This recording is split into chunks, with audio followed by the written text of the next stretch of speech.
You're listening to Radio VR, the voice of Russia, coming to you from London. My name is Brendan Cole.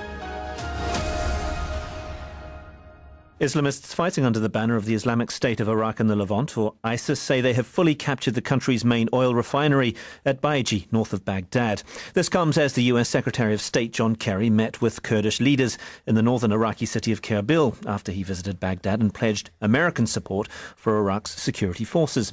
The US Secretary of State said Iraq faced a moment of great urgency as its very existence was under threat. Meanwhile, the Iraqi Kurdish President Masoud Barzani strongly suggested that his region would seek formal independence from the rest of Iraq.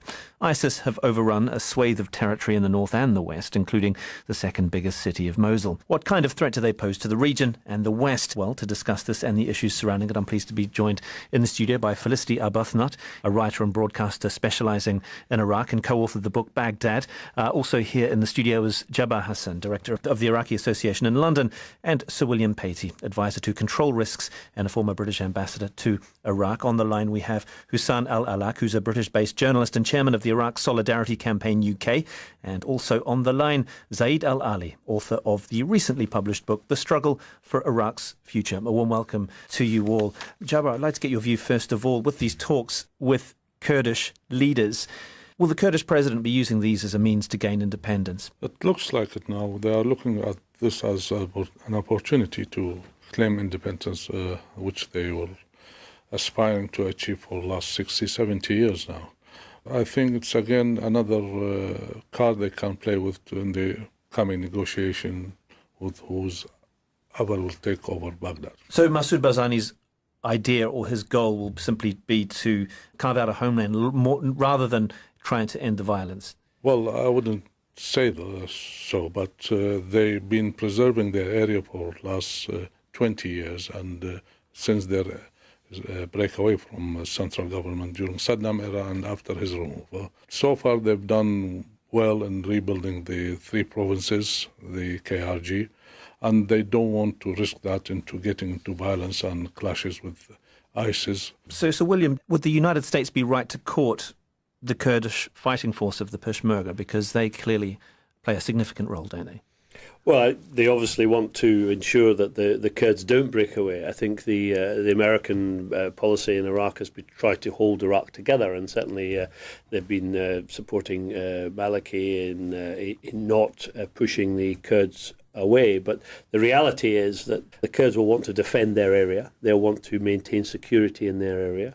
They've also been able to take advantage of the current situation by taking over security in Kirkuk, a disputed area that is subject to special constitutional provisions.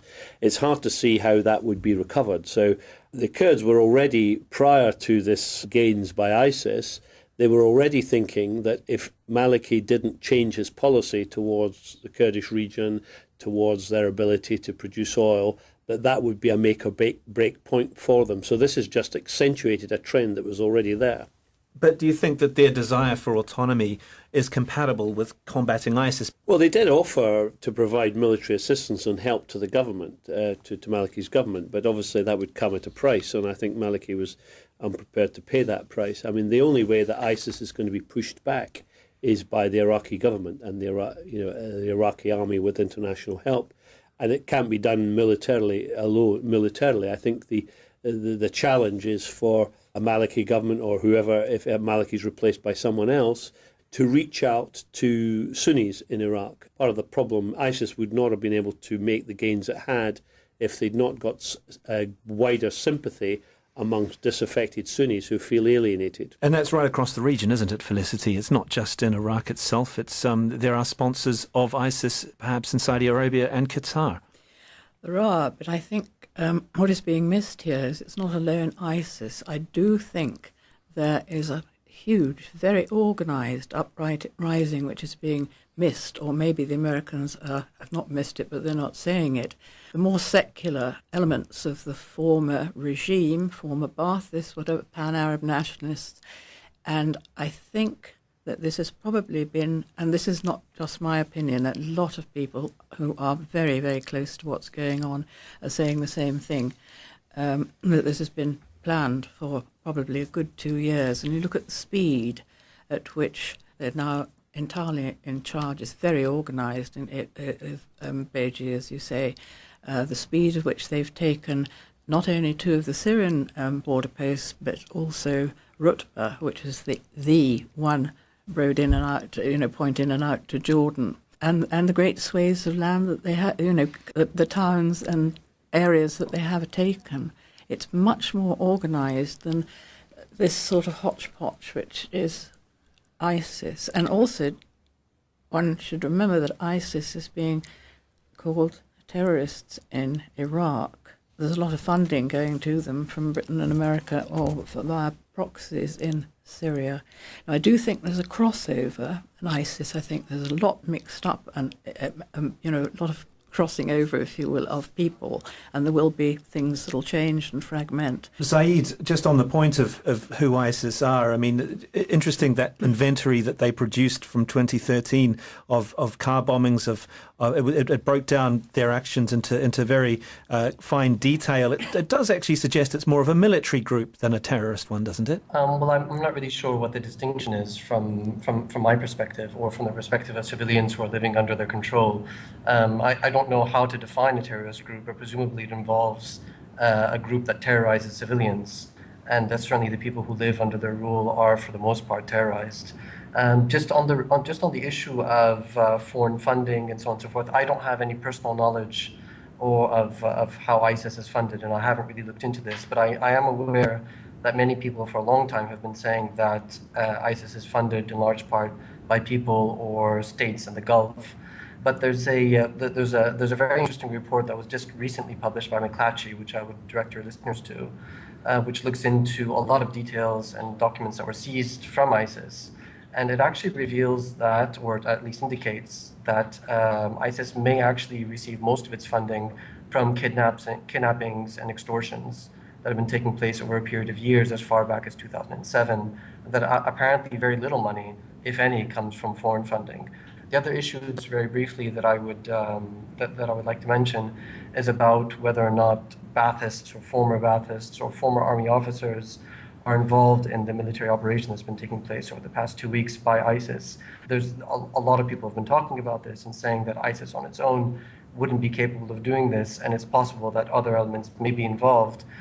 But what I would say is that people on the ground, in Tikrit particularly, so I'm very well connected to people in Tikrit and in around Tikrit, say that they haven't seen any evidence of Baathists or former army officers.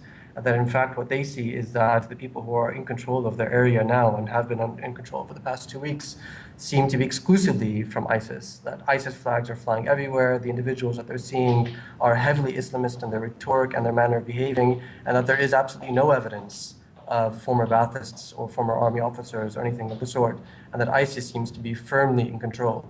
But also interesting reports this week seem to suggest that there are divisions within ISIS itself. And you say that there's no proof of, say, ex-Baathist fighters or whatever, but there were Naqshbandi fighters once loyal to Saddam who were reportedly killed by ISIS this week, including 12 imams. You're saying that that's not the case? I just returned from Iraq yesterday or the day before, I can't remember now.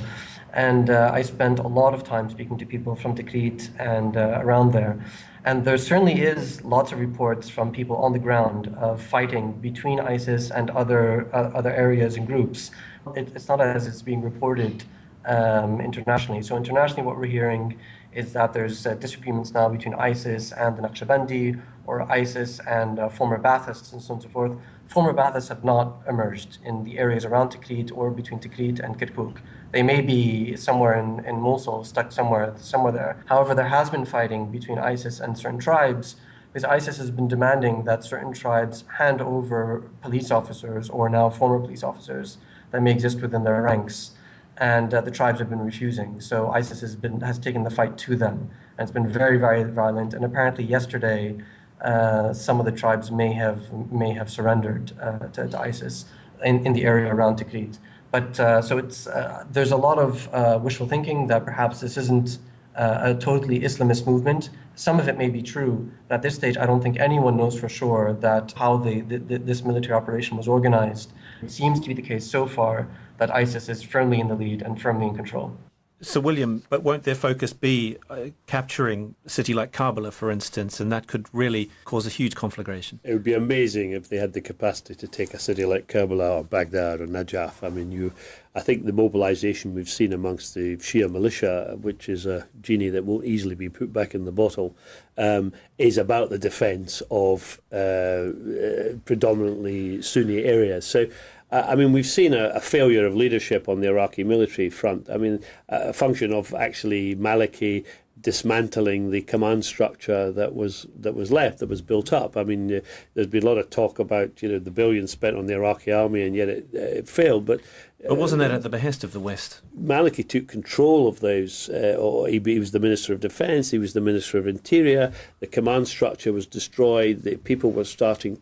Military commanders were receiving direct orders from the Commander-in-Chief. So there's a whole military structure that was there, which was dismantled. So I think Maliki has to take quite a bit of responsibility for the current debacle and the absence of leadership in the Iraqi army. What about the responsibility of the West, of Britain and the United States? You were there, you were ambassador during that time. I suppose a lot of people are focusing the attention on Maliki and his shortcomings and his ability to sow dissension and sectarian division and so on. People are forgetting that actually this all started back, didn't it, with the invasion of Iraq? Oh, yeah. I mean, it depends when you want to go back. Do you want to go back to the First World War, 1920? You can go back, and clearly huge mistakes were made, well-documented mistakes. I think one of the mistakes we made was not insisting that the De-Baathification Commission was dissolved and was not part of the Constitution. I think that was a failure. There was a huge failure to dismantle the Iraqi army, and I think Zaid Ali may be right. I think there's a tendency to say any Sunni who opposes the government is a Baathist. They may or may not be, but I certainly got the impression that Baathism was used as a bogeyman to discredit somebody. So there's a lot of currents running around here and getting mixed up. So lots of mistakes were made, but we can't go and turn the clock back. It's how you move forward. What do Iraqis have to do now to move on? Because the influence of the West is very limited now in Iraq. The influence of the West is limited, Felicity, even though John Kerry is in the region. What is also happening in Iraq is the absolute Iranian takeover, if you will. And I'm not doing the Iran-Iraq thing. I'm just saying that each country likes their own sovereignty. Right, Maliki he was interviewed by the CIA with 4 other contenders after Ibrahim al-Jafari, who was elected in 2005, was ousted. And he was, according to the then American ambassador, Zalmay Khalilzad, Maliki was chosen because he was the only one independent of Iran. Although he'd backed Iran in the Iran-Iraq war, he was. Well, and Tehran want him in. Absolutely, and also there's a feeling. He lived in Iran for years, and there are even suggestions, totally unconfirmed, that he worked for Iranian security. I was in Iraq at the time when Maliki was chosen. I was actually at the meeting with Khalilzad, with Maliki, in which Khalilzad withdrew American objections to Maliki. And Felicity's quite right that the Americans felt that Maliki was the least pro-Iranian. In fact, he spent most of his exile in Syria. He'd been in Iran, but he'd left Iran. For a year, maybe. You've got the Americans backed Maliki because they felt he was the least pro-Iranian. And whoever had been prime minister in Iraq in that period would have come under tremendous Iranian influence. Iran has invested hugely in gaining influence in Iraq. My background's mostly with the Iraqi opposition, and what I think a lot of people have missed out is how a lot of these parties who are now in control inside of Baghdad do have a variety of interesting connections, from Ayad Alawi through to Ahmed Chalabi. The CIA commissioned a report which indicated that Ahmed Chalabi, in his processing of the weapons of mass destruction information, may have also been acting on behalf of Iranian intelligence. Now, I think what people are forgetting is that a lot of the parties who are in Iraq now, on the most part, existed outside of Iraq, and after the first Gulf War, were mostly based inside of the Kurdistan Autonomous Region. So I think what's important to recognise is the fact that for over a decade, if not longer, a lot of the parties came under the influence of a variety of different governments, from the Iraqi National Accord through to the Iraqi National Congress, the Dawa Party, the Supreme Council for the Islamic Revolution in Iraq, along with the Iraqi Communist Party and other organisations. For example, SCIRI itself changed its name and abandoned the word revolution to make it much more acceptable to a Western audience. And that was done, allegedly, on the behest of the Americans. You're listening to Radio VR, the voice of Russia, coming to you from London. My name is Brendan Cole. We're discussing the future of Iraq. With me in the studio is Sir William Patey, an advisor to control risks and the former British ambassador to Iraq. Also here in the studio is Jabbar Hassan, director of the Iraqi Association in London, and Felicity Arbuthnot, a journalist and writer who specialises in the Middle East and Iraq.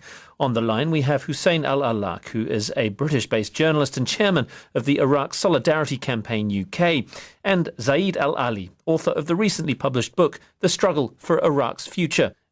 Hussein, I mean, key to this is Maliki stepping down. What would happen if he resisted that, or at least even resisted it militarily? Well, militarily, I think the only thing Maliki can rely on would be militia groups. He couldn't rely upon the army, because within the army you've got various different trends. People are saying that the fatwa issued by the Grand Ayatollah Sistani is mobilising all of these people, and yes, on the most part it is, but also what a lot of people are wanting to do is defend Iraq, because for over a decade people have been subjected to unimaginable acts of terror. People have been first-hand witness to sectarianism on a scale which really never existed inside of Iraq prior to the invasion. Saeed, there's efforts to get Parliament to meet before the 1st of July and agree in advance who the new Prime Minister would be. In a way, he has to be acceptable to both Iran and the United States. That's intervention of a different kind, isn't it? It is.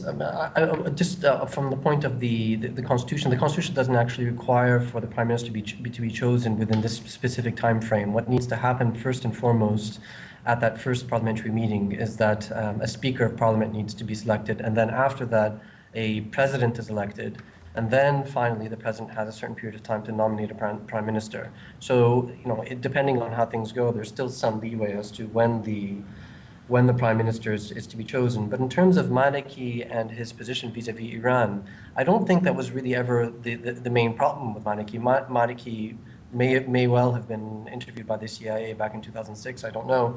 But he, in 2009, Maliki established his own independent electoral alliance, the State of Law Coalition, which was established in order to break away from the Shia Islamist alliance that Iran had encouraged the formation of.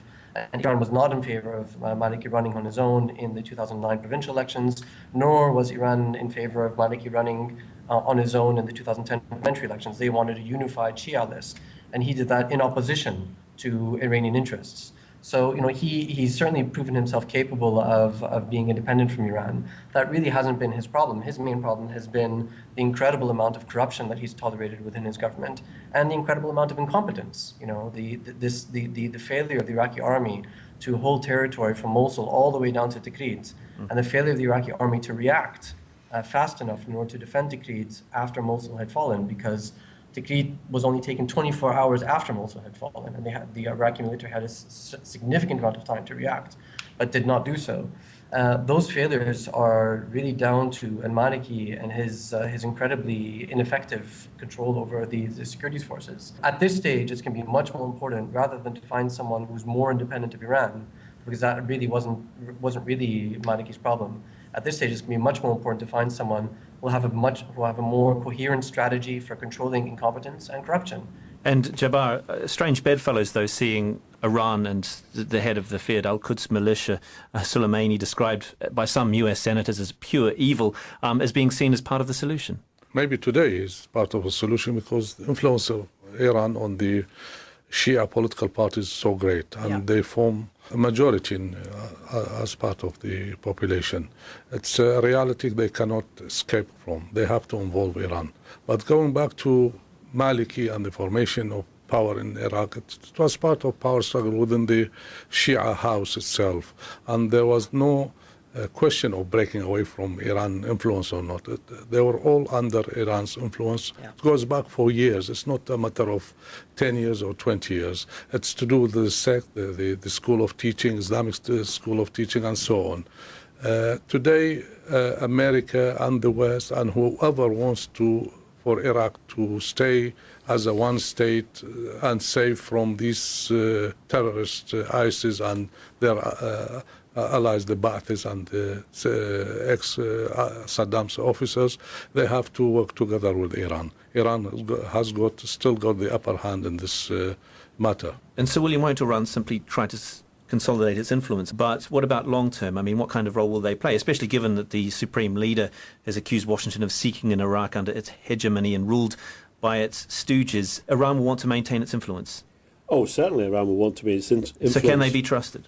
Well, you don't have to trust Iran. There are some certain short-term interests in common. I think the short-term interest in common is opposing ISIS and opposing ISIS in a way that doesn't alienate further the broader Sunni population. I mean, in the past, we've seen groups like ISIS. And I think Zaid Ali was quite right to highlight the sort of extreme nature of these groups. They have intended to alienate the local population who turn on them. And we saw that in the past with the Al-Sahwa movement coming to the fore and turning on Al-Qaeda. But in order for them to have the incentive to do that, they also need the backing of, in the case of Al-Sahwa, it's the American military. Well, they're not there to give them that backing. They'll need assurances from a government. So it comes back to your point about whether there is somebody other than Maliki who can offer a different vision of Iraq than the one they've had in the past, which has been a descent into sectarianism. Is there that person, Zaid, do you think? Yeah, I think there are plenty of people in Iraq who are very capable of performing and delivering equity and security and good services to people. The difficulty that we have now is that our political class in Iraq is very corrupt, very incompetent, very self-serving, and they insist on controlling all levers of government in a very corrupt way. So our difficulty today isn't that there aren't capable people. Our difficulty is trying to break the monopoly of the very corrupt political parties who have a stranglehold over our state. Some people have questioned, well, if our political parties are so corrupt, if they're so incompetent, why do Iraqis vote for them? The answer to that is very simple, is that the political parties control the electoral system. There isn't a political parties law in Iraq. We don't have a law to regulate the activity of political parties. I think we're amongst the only countries in the world that don't have a political parties law, and that isn't a mistake, that's deliberate. They don't pass a political parties law deliberately so that their activities as political parties remain unregulated. And so that's really going to be the main difficulty, is breaking this monopoly. So if you look today at the discussion that's taking place about who should replace Maliki, what you'll find is that most people are citing other MPs or other senior members of political parties. So Adel Abdel Mahdi, Ahmed Chalabi, Tariq Najm, etc., etc. And those people may be better than Maliki, I'm not really sure, but they all suffer from the same problem, which is that they're part and parcel of the same corrupt group of political parties that have been running this place into the ground for the past 11 years. You're listening to The Voice of Russia in London. My name is Brendan Cole. We're discussing the future of Iraq. With me is Felicity Arbuthnot, Sir William Patey, Jabbar Hassan, Hussein Al-Alak and Zaid Al-Ali. Hussein, what's your response to that? That sounds like quite significant structural problems with Iraq's democracy at the moment, and that's not going to change anytime soon. What I do find quite significant in all of this is how these people are creating the problems. Again, on the most part, they hadn't been in Iraq until 2003 for a variety of reasons. And I think what the West are doing is hedging the bets on a number of people who will give nothing more than a different face to a variety of problems. Again, the de-Ba'athification policy was the greatest disaster, and this comes back to the reason why ISIS have been able to take the borders with Syria. A report was commissioned in 2004, which stated that when the US-UK went into Iraq, one of the first things that they didn't do was secure the borders. Yeah. And for over a decade, foreign fighters have been able to cross into Iraq almost unnoticed. Like the point Zaid raised earlier, the money that is being used and spent by ISIS, as well as being accumulated, a lot of it was done by foreign elements coming into the country and kidnapping. How I know that is when speaking with hostage negotiators at the time of some prominent cases, people were describing Egyptians, people were describing North Africans.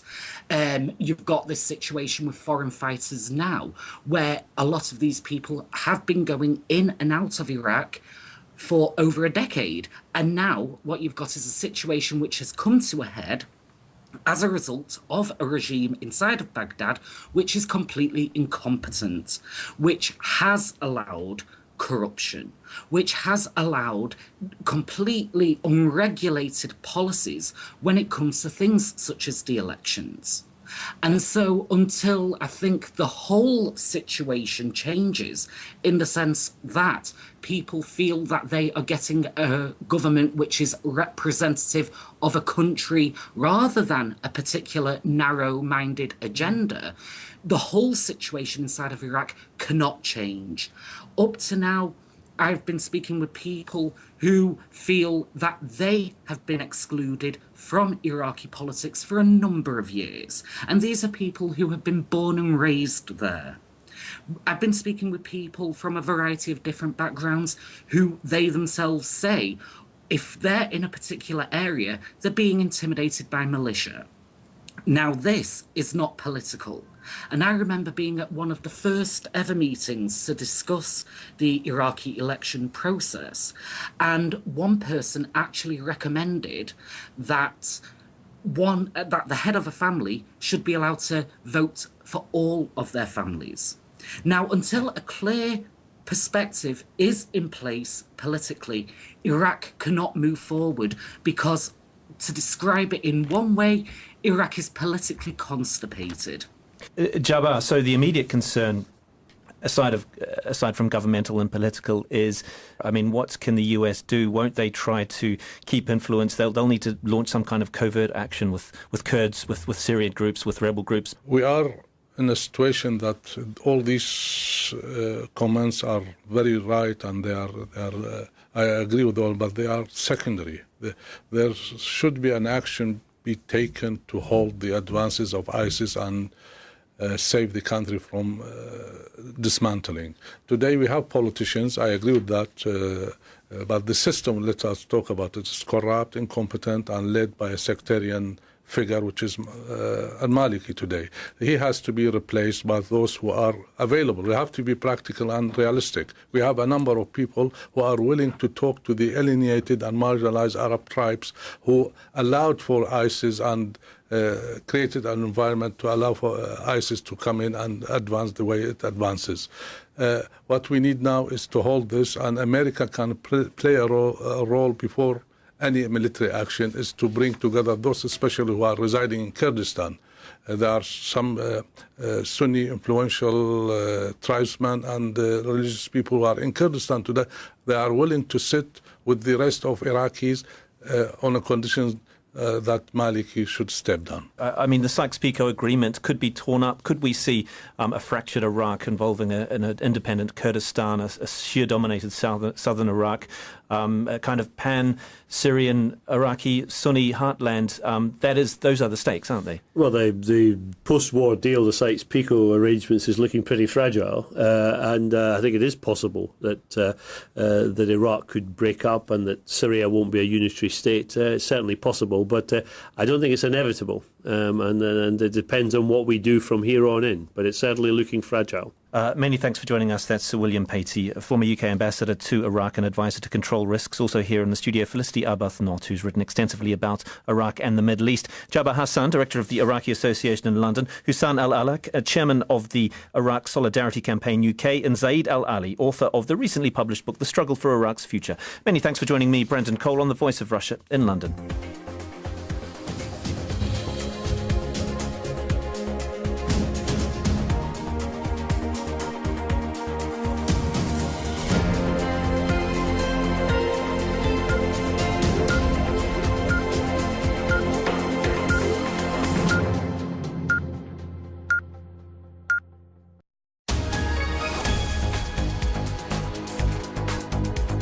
You're listening to Radio VR, the voice of Russia, coming to you from London. My name is Brendan Cole.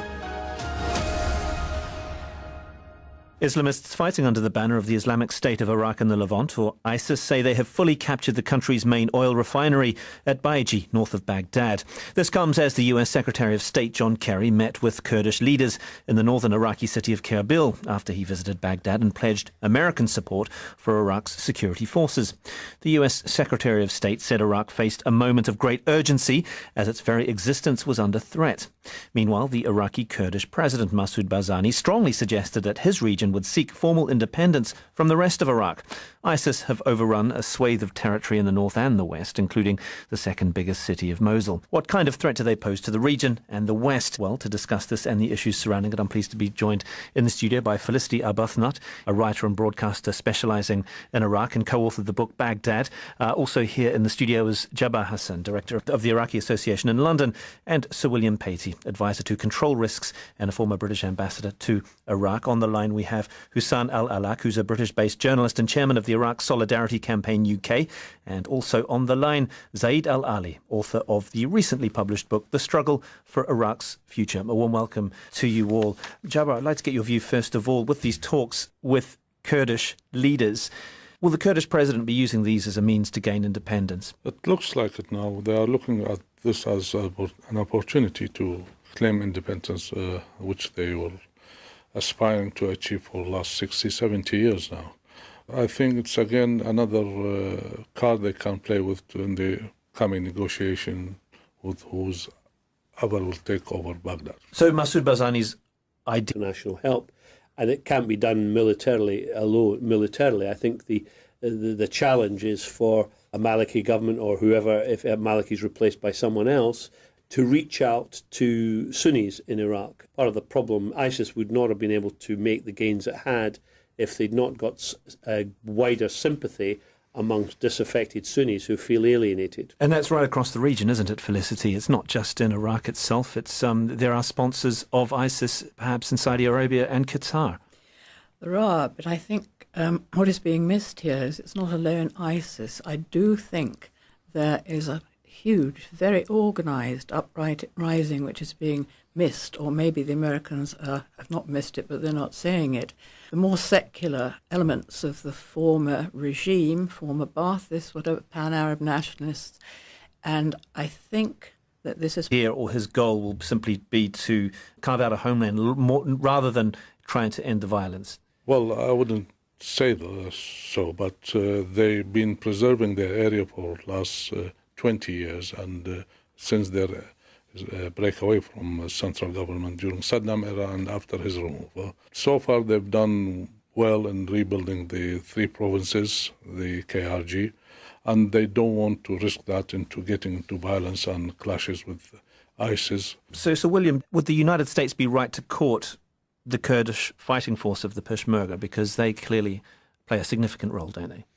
Well, they obviously want to ensure that the Kurds don't break away. I think the American policy in Iraq has tried to hold Iraq together, and certainly they've been supporting Maliki in not pushing the Kurds away. But the reality is that the Kurds will want to defend their area. They'll want to maintain security in their area. They've also been able to take advantage of the current situation by taking over security in Kirkuk, a disputed area that is subject to special constitutional provisions. It's hard to see how that would be recovered. So the Kurds were already, prior to this gains by ISIS, they were already thinking that if Maliki didn't change his policy towards the Kurdish region, towards their ability to produce oil, that would be a make or break point for them. So this has just accentuated a trend that was already there. But do you think that their desire for autonomy is compatible with combating ISIS? Well, they did offer to provide military assistance and help to the government, to Maliki's government, but obviously that would come at a price, and I think Maliki was unprepared to pay that price. I mean, the only way that ISIS is going to be pushed back is by the Iraqi government and the Iraqi army with